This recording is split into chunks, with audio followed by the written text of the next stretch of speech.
Shifting focus for now, the United States is keeping a close eye on human rights situation in Bangladesh and the terror threats emanating from the country. This after the Bangladesh Army Chief called for vigilance against potential terror attacks within the next month in the country, as well as rise in extremism.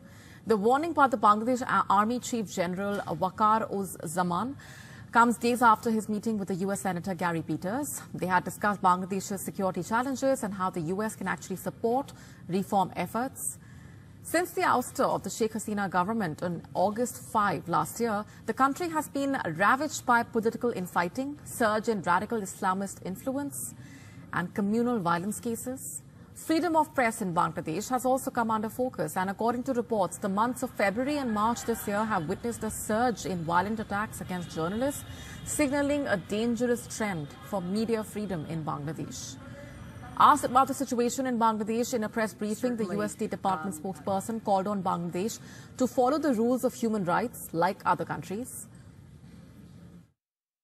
Fortunately, we have an administration and a Secretary of State who's completely committed to diplomatic resolutions, to face-to-face conversations with our friends around the world, and certainly the impact, hopefully, of our strength and our president, who is known for taking things seriously, to know that we expect every country, certainly Bangladesh and others, to say the least, to follow the rules of human rights and to be cognizant and fair regarding the behavior and what their own citizens expect from their government.